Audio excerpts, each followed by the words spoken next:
Assalamualaikum rekan-rekan Millennials Club. Hari ini kita akan memulai kembali obrolan kita tentang bagaimana kita menemukan kebahagiaan dan kita mempunyai sebuah harapan untuk sukses di masa depan.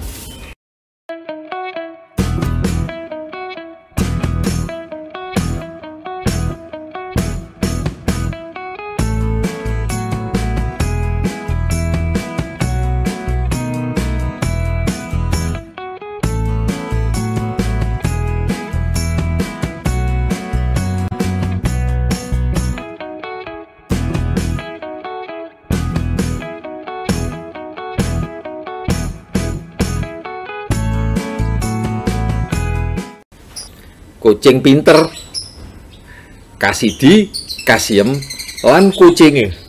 Kasidi iki mangkel tenan karo Kasiem karo ingon-ingone bojone.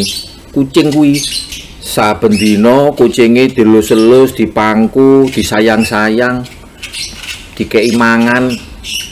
Wis ngalang-alai bojone wis. Terus terang Kasidi cemburu kalau Kasiem perkara kucinge. Sawijining dina Kasiem budal nang pasar dodolan telo.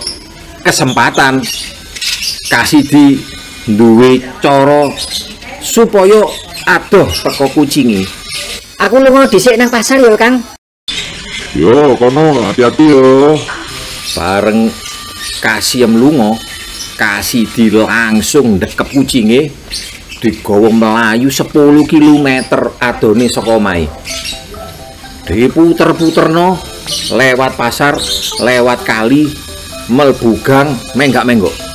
Kasidi mulai omah bunga atine, mesam-mesem karo leye-leye nang ngisore wit.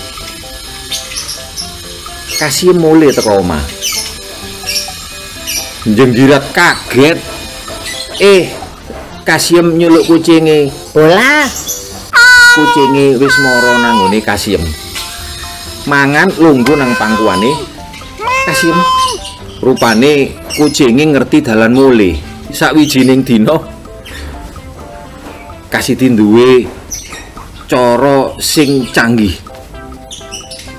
Kasiem lunga nang ngone pasar dodolan telo, langsung didekep si bola ku mau, dilebokno karung, diputer-puterno, digawa numpak sepeda motor, nunut koncone, lewat kali, lewat pasar, diuter-uterno, dihitung-hitung ana 20 kilo. Ra mungkin mulih Kasiem bakalan lali karo bola. Cuma mikiri aku tok, Kasidi sing paling ganteng dhewe sak jurang kuping. Ini jari sapa? Bareng magrib suarane adzan muni, Kasiem mulih nang omah. Kasidi telepon, Wis mulai to, Bu? wis ket mau. Saiki lha opo? Kasidi kepingin ro, ya apa reaksine Kasiem bingungi kucinge ilang. Respone Kasiem, Iki lho, ngkei mangan si bola, kayane luwe ket mau sakno. Awake ku kotor kabeh. kaget. Kasidi kaget. Kok iso mulai kucing iki? Iya, kucingku saiki mari mangan akeh mlungker nang ngarepe TV. Ini boleh. Kayak no telepon iki nanggone kucingku mau. Lah apa? Kok kucing dikei diwenehi telepon? Soalnya aku gak iso mulai. Kasidi kesasar. Kasidi nggak tahu jalan pulang. Nah, teman-teman, itu tadi hanya anekdot. Anda tadi sudah mendengarkan cerita tentang Kasidi dan Kasiem serta kucingnya si bola. Banyak sekali orang menjalankan bisnis ini menimbulkan cemburu buat pasangannya. Ada apa dengan bisnis ini sehingga mereka begitu melekat,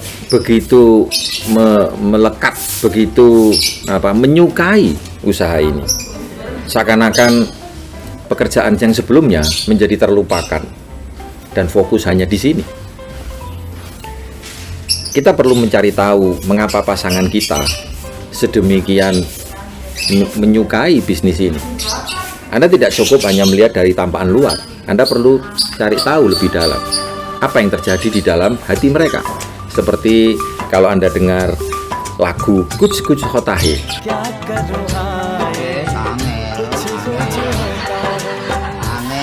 Nah, tentu saja ketika seseorang menemukan hal baru dan hal baru ini benar-benar bisa menyentuh pada aspek kebahagiaan seseorang, rasa nyaman seseorang, maka dia secara alamiah akan memperjuangkannya untuk dijaga dan tidak akan dilepaskan. Itulah sebabnya bisnis yang seperti ini adalah merupakan bisnis yang begitu menyenangkan, karena kita tidak hanya mendapatkan income, tetapi kita juga bisa membuat orang lain itu bisa berbahagia.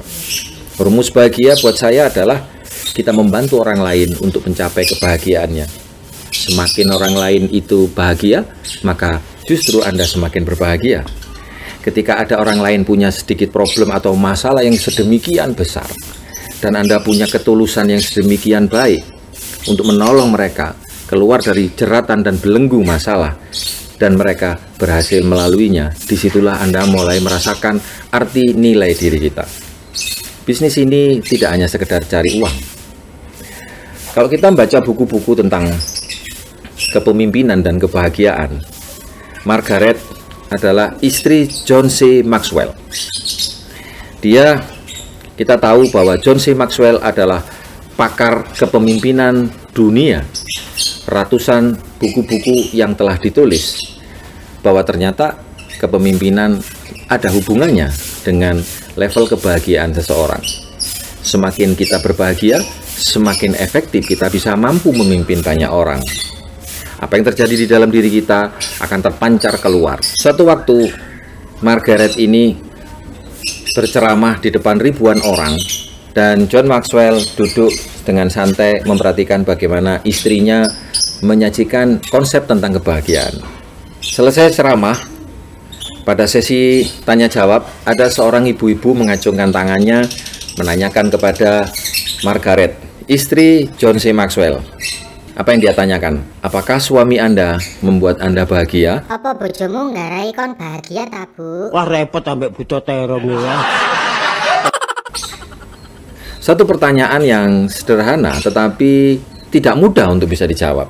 Dan atas pertanyaan itu, seluruh ruangan menjadi sunyi, terdiam menunggu jawaban Mrs. Margaret ini. Apakah suaminya, seorang pakar kepemimpinan dunia, membuat Ibu Margaret ini berbahagia? Dan jawabannya begitu mencengangkan karena Miss Margaret mengatakan tidak. Dan seluruh hadirin jadi terkejut. Miss Margaret melanjutkan bahwa Maxwell, suami saya, tidak membuat saya bahagia. Padahal dia barusan saja menceritakan tentang teori tentang kebahagiaan. Kemudian Margaret mengatakan bahwa suami saya, Maxwell, adalah orang yang sangat baik, orang yang sangat cerdas, orang yang begitu diidolakan banyak orang. Seorang suami yang begitu setia dan perhatian untuk anak-anaknya, tetapi dia tetap tidak bisa membuatku menjadi bahagia.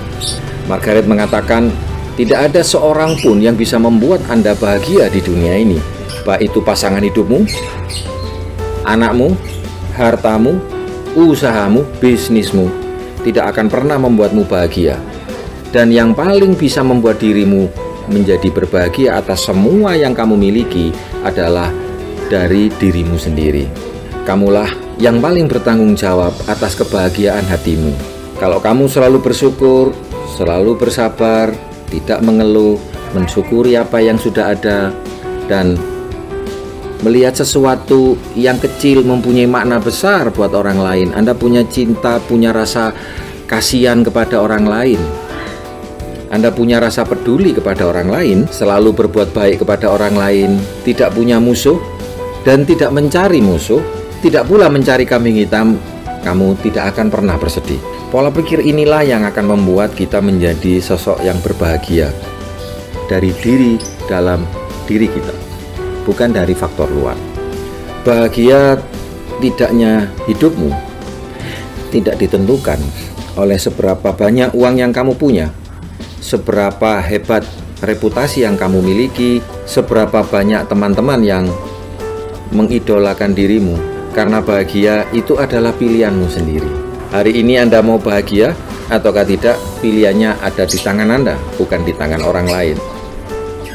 Sama dengan pasangan yang cemburu melihat istrinya menjalankan usaha ini. Sesungguhnya banyak sekali orang-orang yang menjadi ikut cemburu ketika ada orang lain yang bersuka cita. Saya mengajak kepada para pasangan menghindarkan diri dari sebuah prasangka. Pasangan yang sedang berbahagia menjalankan usaha ini bukan karena bisnisnya, tapi lantaran karena dia mulai menemukan sebuah potongan-potongan puzzle yang terpecah-pecah. Bisnis yang kami kerjakan ini adalah bisnis yang sangat sederhana. Bagaimana menolong orang lain terhindar dari risiko kebangkrutan. Dan kita bersuka cita bersama ketika mereka mendapatkan satu perubahan kehidupan yang lebih baik, bisa menyelamatkan orang dari risiko kebangkrutan. Sesederhana itu. Tetapi dampaknya itu akan terjadi setiap hari. Dampaknya mempengaruhi bagaimana mereka beraktivitas terhadap pasangannya, terhadap anaknya, terhadap keluarganya, dan terutama kepada Tuhannya. Karena itulah teman-teman, Anda mengikuti program Millionaires Club ini. Kalau Anda tidak happy, Anda tidak bahagia, dan Anda tidak memutuskan untuk bahagia, maka Anda akan melihat program ini adalah program yang sangat tidak menyenangkan, program yang menyakitkan, program yang membuat Anda ketakutan. Teknik hanya 5% dan sikap 95%. Kita bisa berbicara panjang kali lebar tentang produk asuransi, tetapi ketika yang Anda pegang ini seperti bara api, Anda bisa ketakutan untuk mengerjakannya. Tapi kalau Anda mengerjakan bisnis ini dengan landasan niat yang ikhlas dan tulus, serta Anda tidak membuat orang lain itu menjadi tersesat dengan informasi Anda, hanya karena Anda mau mencari keuntungan sendiri, maka Anda sesungguhnya menemukan bukan hanya sebuah peluang bisnis yang baik, tetapi sebuah jalan hidup yang akan membuat anak, istri, dan diri Anda menjadi lebih sehat dari waktu ke waktu. Sehat yang saya maksud adalah sehat secara mental, sehat secara spiritual, dan sehat secara sosial.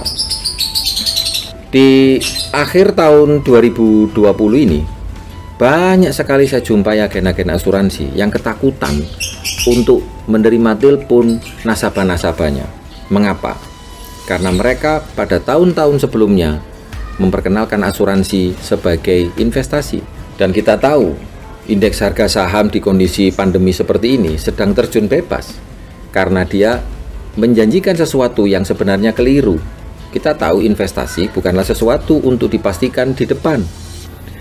Tetapi, jika kita fokus kepada asuransi adalah sebuah proteksi, maka sesungguhnya meskipun investasi mengalami naik atau turun, bahwa setiap peserta selama masih tetap konsisten untuk membayar iuran, dan memang sebagian dari iurannya itu diniatkan untuk menolong orang lain sebagai satu bentuk ikhtiar sesama peserta, maka ketika ada salah satu peserta yang mengalami musibah, sakit kritis, tutup usia, ataupun mengalami mengalami sakit, kesehatannya tidak baik, secara finansial mereka akan terselamatkan.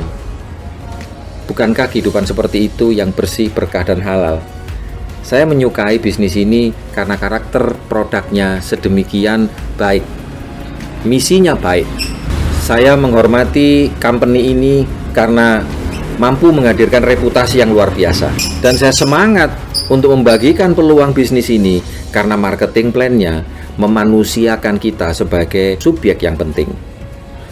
Anda bisa bergabung di asuransi yang lain, tetapi Anda perlu lihat bagaimana kompensasi yang diberikan oleh Allianz, karena ini akan membuat Anda menjadi orang yang lebih tenang menjalani kehidupan, dan ketenangan itu akan membuat Anda akan lebih semangat untuk menjalankan usaha ini. Atas semangat Anda, rasa bahagia Anda akan terus-menerus ditambah. Mari kita sukses bersama-sama. Jangan lupa klik subscribe dan bunyikan tanda lonceng. Kita akan ketemu di vlog saya selanjutnya. Terima kasih.